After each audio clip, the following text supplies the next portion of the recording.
Hi friends, అందరికీ నమస్కారం అండి. ఇప్పుడే అందిన వార్త రాష్ట్ర ప్రభుత్వ ఉద్యోగులకు సంబంధించి నేడు తాజా సమాచారం. ఈ వీడియోలో వచ్చేసి 2 నుంచి 3 అప్డేట్స్ అయితే ఉన్నాయి. తేదీ చూసుకున్నట్లయితే జూలై 4వ తారీఖు అండి. వీడియోని చివరి వరకు చూడండి, అర్థమవుతుంది అనమాట. సో మరోసారిగా ఛానల్ వస్తే తప్పకుండా సబ్స్క్రైబ్ చేసుకోండి. చూస్తున్నారు కానీ లైక్ చేయడం మర్చిపోతున్నారు, వెంటనే లైక్ చేయండి. సో మొట్టమొదటి అప్డేట్ అయితే రావడం జరిగిందండి. ఉద్యోగులు ఉపాధ్యాయులు ప్రధాన డిమాండ్లు రాష్ట్ర ప్రభుత్వం వెంటనే నెరవేర్చాలని ఇక టీయూటీఎఫ్ ప్రధాన కార్యదర్శి ఎన్డి సయ్యద్ శనివారం అయితే డిమాండ్ చేశారు. ఎందుకంటే పీఆర్సీ వెంటనే అమలు చేసి పెండింగ్లో ఉన్నటువంటి 6 డిఏలను కూడా వెంటనే విడుదల చేయాలని చెప్పేసి ప్రభుత్వాన్ని కోరారు. ఇక ప్రధాన డిమాండ్లు పరిష్కరించకుండా ప్రభుత్వం ఉపాధ్యాయులు మభ్యపెడుతూ అవసరం లేని ప్రకటనలు చేస్తుందని విమర్శించారు. ఉద్యోగుల ఉపాధ్యాయుల వేతనాల్లో 1.5% కోత విధించినప్పటికీ ఇప్పటివరకు ఆరోగ్య కార్డులు అందించకపోవడం ప్రభుత్వ వైఫల్యం నిదర్శనమని చెప్పేసి ఇక ఉద్యోగ ఉపాధ్యాయ సంఘాల నాయకులు ఈ అంశాలపై ప్రత్యేక దృష్టి సాధించి ప్రభుత్వంపై ఒత్తిడి తీసుకురావాలని చెప్పేసి ఆయన విజ్ఞప్తి చేశారు. ప్రధాన డిమాండ్ల సాధన కోసం అవసరమైతే సమ్మెతో పాటు ఇతర ఉద్యమ కార్యక్రమాలు కూడా సిద్ధంగా ఉన్నామని తెలిపారనమాట. మరో అప్డేట్ అయితే ఇచ్చారండి. ఇందులో వచ్చేసి ప్రభుత్వ పాఠశాలలో మధ్యాహ్నం భోజనం పథకం ఏదైతే ఉందో నిబంధనలు మార్చనున్నారు. మధ్యాహ్నం భోజనంలో ఏ తేడా వచ్చినా కూడా టీచర్లని బాధ్యులు చేస్తారు. ఇక ఒకరోజు ఒక టీచర్ మధ్యాహ్నం భోజన నిర్వహణ చేపట్టాలని మార్గదర్శకాలు అయితే రిలీజ్ చేయడం అయితే జరిగిందనమాట. ఇందులో భాగంగానే ప్రభుత్వ పాఠశాలలో మధ్యాహ్న భోజన నిబంధనలు మార్చబోతున్నట్టు చెప్తున్నారనమాట. ఇప్పటి వరకు ఇది పాఠశాల ప్రధాన ఉపాధ్యాయుడి పరిమితం ఉండే, ఇక నుంచి టీచర్లకు అందరికీ వర్తింపజేస్తారు. ఒక్కో టీచర్ ఒక్కొక్క రోజు అనమాట భోజన నిర్వహణ చేపట్టాలని మార్గదర్శకాలు తెలియజేయడం జరిగింది. ప్రతి స్కూల్లో టీచర్లంతా విద్యార్థులతో కలిసి భోజనం చేసేలా చర్యలు తీసుకోవాలని చెప్పారు. కేబినెట్లో గురువారం నిర్ణయం తీసుకుంది. దీని అమలును మరింత పారదర్శకత చేయాలని ప్రభుత్వం భావిస్తుంది. ఇప్పటికే స్థానిక పేరెంట్లు, కమిటీలు, నాయకులతో కూడిన కమిటీలు కార్యాచరణ వీటిలో కీలక పాత్ర పోషిస్తున్నారు. పాఠశాల డైరెక్టర్లు, విద్యాశాఖ ఉన్నతాధికారులు కొత్త మార్గదర్శకాలు అయితే జారీ చేశారనమాట. ఇప్పటికే ఇవన్నీ కూడా త్వరలోనే ఇక ఇందుకు సంబంధించి చూసుకున్నట్లయితే మధ్యాహ్న భోజనంలో ఏ తేడా వచ్చినా కూడా కఠిన చర్యలు ఉన్నతాధికారులు భావిస్తున్నారు.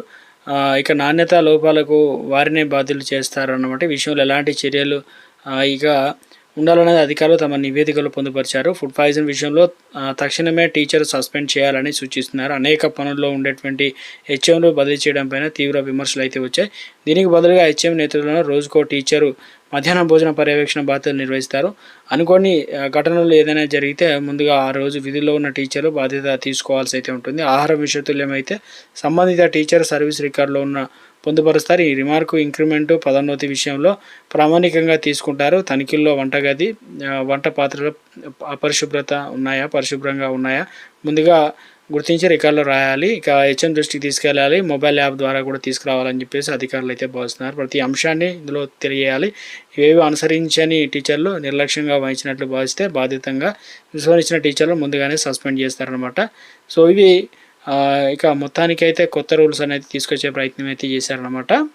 ఇటు ఉద్యోగులు అదేవిధంగా ఉపాధ్యాయులకు సంబంధించి వారితో కలిసి భోజనం చేయడం కంటే వారికి మెరుగైనటువంటి అందరికీ సమకూలంగా నాణ్యమైన భోజనం అయితే అందిస్తారు కాబట్టి తమ ఆడ తినడం కంటే తమ విధంగా మొత్తం మీద అయితే పిల్లలకు కేటాయించిన ఆహారం పిల్లలకే ఇవ్వాలనే విధంగా ఉద్యోగులు డిమాండ్ చేస్తున్నారు. ఇలాంటివి ఇక మరో అప్డేట్ ఇచ్చారనమాట. ప్రీ ప్రైమరీ రాష్ట్రంలో మంజూరైనటువంటి 2769 ప్రీ ప్రైమరీ పాఠశాలలో అవసరమైన సిబ్బంది నియామక సామగ్రి సేకరణ తక్షణమే పూర్తి చేయాలని చెప్పేసి డీఓలను ప్రభుత్వం ఆదేశాలు జారీ చేసింది అనమాట. 2026-27 సంబంధించి సిబ్బందికి నియామకం, బోధన అభ్యసన పరికరాలు సామగ్రి సేకరించి సూచించిన కొన్ని జిల్లాలలో ఈ ప్రక్రియ పూర్తి కాలేదని చెప్తున్నారు. ప్రభుత్వం దృష్టికి అయితే వచ్చిందనమాట. నేపథ్యంలో సిబ్బంది నియామక ప్రక్రియ పూర్తి చేయాలని చెప్పేసి టీఎల్ఎం సామగ్రి సేకరణ ప్రాధాన్యత ఇవ్వాలని చెప్పేసి సమగ్ర రాష్ట్ర ప్రాజెక్ట్ అధికారి ఆదేశాలు అయితే జారీ చేయడం జరిగిందనమాట. ఎవరైనా నిర్లక్ష్యం చూపితే డిఓలు వ్యక్తిగత బాధ్యత వహించాలని చెప్పేసి స్పష్టం చేయడం జరిగిందనమాట.